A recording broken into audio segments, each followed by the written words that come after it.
Looks like Bluebird is wondering when we look at the water hole, there's a longish road going northwards from the pan. Where does that lead to, and what is to the left and right of the pan?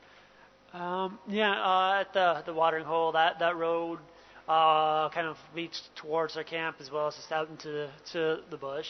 And then depends on the various cameras. Uh, you can kind of there's the Vutela, one of the lodges here is kind of off in the background to where they actually do have kind of a tower structure so that their guests can kind of climb up it to various levels and look at the watering hole uh, from there. And then there's just some of the open areas that you see. There's actually kind of a dam out there that if it gets heavy rain gets filled up a little bit with water. So yeah, that's kind of where the road goes, and I'm sure if you've caught some of our game drives the past few weeks, Rexon has kind of started off that way, and it looks like a little warthog's coming down to drink, and we'll see if can't make out if it's a male or female yet. We'll see if it wallows in the water and kind of rubs up against the rocks again, which is always a little bit funny to watch.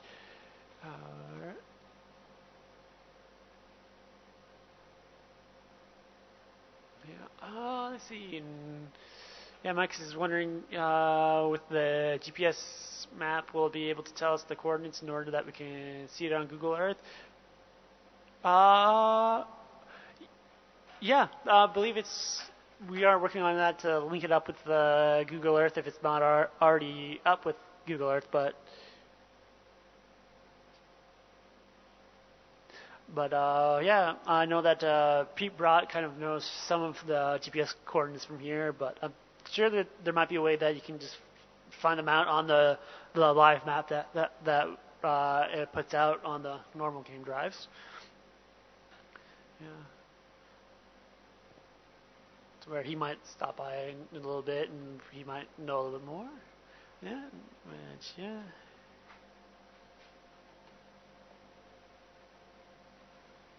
All right. Looks like a couple people are wondering, will there be any more cameras going up into the area, and will the cam go back up at Buffalo Zook Dam? I do believe at one point we are going to try to get more cameras up and running here. That's kind of one of our hopes is to get more personnel at some point and kind of expand a little bit and have a couple more watering hole cameras, which actually kind of I've been thinking about. There's going to be a program started at some point that I'll be doing called Weird Wild Earth Infrared Juma, where I've been thinking that I might just go out to just pick a various location like once a week and just broadcast there almost like another watering hole cam at the start. I'm still chatting with Graham and Emily about that, see what they think of that idea. Just like maybe going out for about an hour or two at some of the other different dams, seeing what comes out there and all that. So just basically being like another water hole cam, so to speak. Or the other way that it could go is might just mix it up and just go out throughout the week and get some footage of things that come out at night and just do a little kind of clip show almost similar to the wee bits.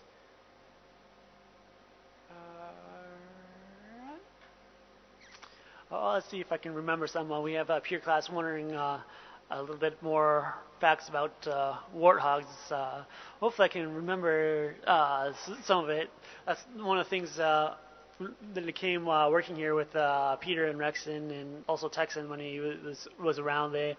Their knowledge is so amazing and their memory is so amazing that sometimes I tend to kind of forget some of the facts that I do know because I did actually get my undergraduate in organismal biology, which is the study of wildlife. But with the warthogs, the males, I believe, typically have about 4 warts on their face, where females have 2. And let's see. And one of the interesting things is with their burrows that they're in, they usually kind of back into them so that as you can kind of see, they have pretty large tusks.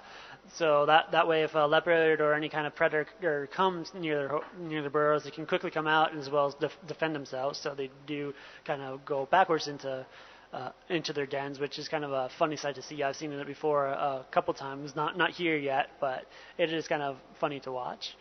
So yeah, there's a couple little facts. And for the late night chat, I'm gonna be doing some homework and just kind of refreshing my memory with a bunch of different animal facts for everybody, so that I can better answer the questions. And it looks like the warthog's slowly moving off, but they are definitely interesting animals. And yep. And we have another question from Raven, wondering how far the FCC is to the watering hole. It's about 500 meters or so, kind of straight through the. Maybe a little bit less if you go straight through the the bush and some of the houses, I guess. So I guess as the crows fly, it's a little bit shorter, but for the drive or walk itself, it's about 500 meters. All right, let's see if there's anything going on in the chat room, because everything's kind of quiet.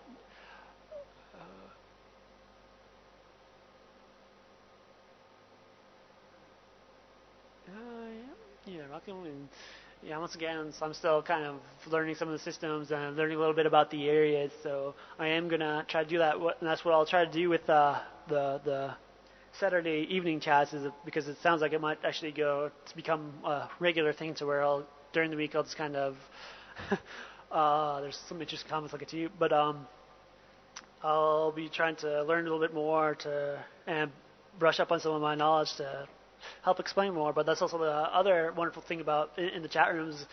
There's some viewers that really know their things, and so some of the times they actually answer some of the questions before we even have a chance to read them, which is amazing. And we have another question from Mike and the kids. What's in the fridge behind us right now? Actually, right now, not much, but because our food. Yeah, our food orders are coming in today. So typically we have the various meats. We have our spare loaves of bread, spare milk, and and it's kind of the typical things that people have in their freezers. Well, actually, I should be careful with that, because in the field that I've worked before with biology, there's actually freezers set aside for kind of specimen animals, so animals that were deceased and in good condition that will be used for study skins and museum type of things, which they're only collected if they die of natural causes, as well as sometimes they're picked up to figure out later on the cause of death. So I should be careful when I say typical freezer, because actually where I worked before, one of my roommates was into studying entomology, or the study of insects, and a couple times you just open up the freezer and you just have some insects just staring out at you. So you never know with a biologist what you'll find in the fridge, but here it's just the normal stuff, normal food. So it looks like some people are also commenting that there's sometimes virus specimens in other freezers. So if you're ever in the biological world, it's definitely an interesting community, and there's definitely some interesting conversation at times when we get together.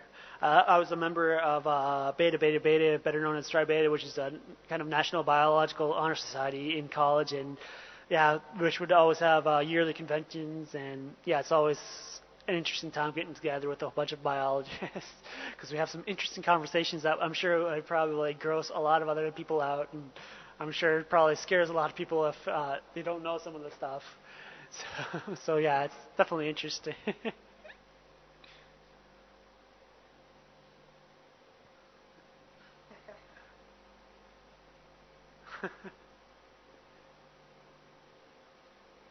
All right. When Pete comes back into earshot, I'll tell him we say hello for you, Mike, and the kids. All right. If your class is wondering what's the worst thing I've ever eaten, I don't know if, let's see, or I don't know if you mean like kind of a strange thing, or if something that really didn't taste bad, or didn't taste good, I should say. Let's see. I've had some interesting things before. Like when I was in Cape Town, I've tried some of the grubs or worms. I've eaten various like koodoos, which I guess some people might think are strange. Here I had warthog stew, but as for the worst thing I've eaten, I don't know. It's pretty much you put food in front of me and I'll eat it. So I don't know.